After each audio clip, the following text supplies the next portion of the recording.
चलिए अब इस बजट के बारे में कुछ और एक्सपर्ट कमेंट्स लेते हैं। अर्थशास्त्री विवेक जालान जी इस वक्त हमारे साथ हैं। सर, बहुत स्वागत है आपका एबीपी गंगा पर। हमारे तमाम दर्शक जो इस बजट को अपने लिहाज से जानना चाहते हैं, देखना चाहते हैं, वो आपसे जरूर जानना चाहेंगे कि सबसे बड़ी अपेक्षा एक आम आदमी की इस वक्त क्या है और उसको पूरा करने के लिए इस बजट में क्या किया जा सकता है। सर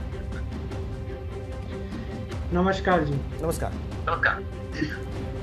देखिए, कल economic survey government of India का ऑलरेडी पब्लिश हो गया है और इकोनॉमिक सर्वे पिछले जो 9 महीने रहे हैं इस सरकार के और इसकी जो फाइनेंशियल पोजीशन है उसके बारे में बताती है और आगे अगले साल की जीडीपी के बारे में बताती है जी।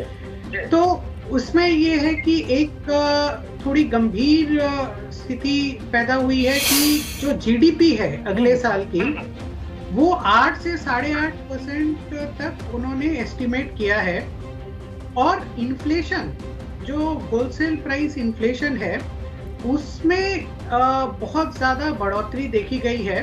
तो डबल एक वार है इकोनॉमी के ऊपर और इसलिए इस बजट में सरकार को जरूरी है कि आम आदमी के ऊपर ये जो इन्फ्लेशन की मार है, एक कमाई कम और दूसरा इन्फ्लेशन ज्यादा, तो इसके लिए जरूरी है कि इनकम टैक्स में कुछ रियायत दिए जाए। अभी 3 बड़े रियायतें होती है आम आदमी के लिए इनकम टैक्स में।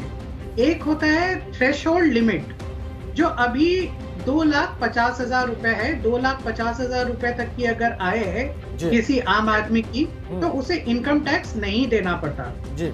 दूसरा 1.5 लाख रुपए सेक्शन 80 सबसेक्शन सी में उन्हें इन्वेस्टमेंट के ऊपर इनकम टैक्स की रिलीफ मिलती है जहां से वो LIC पॉलिसी कर सकते हैं या कोई भी लाइफ इंश्योरेंस पॉलिसी कर सकते हैं, mutual fund, equity linked mutual fund में इन्वेस्ट कर सकते हैं, PPF कर सकते हैं वगैरह। और तीसरा है हाउसिंग लोन के ऊपर इंटरेस्ट पे रिलीफ, उसकी लिमिट है 2 लाख रुपए सालाना।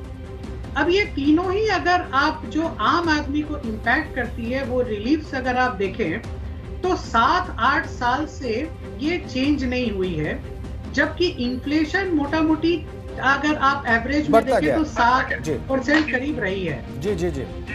तो ये आम आदमी की एक्सपेक्टेशन है इस बजट से कि ये तीनों ही जो रिलीफ हैं इनकम टैक्स में इन्हें बढ़ाया जाए।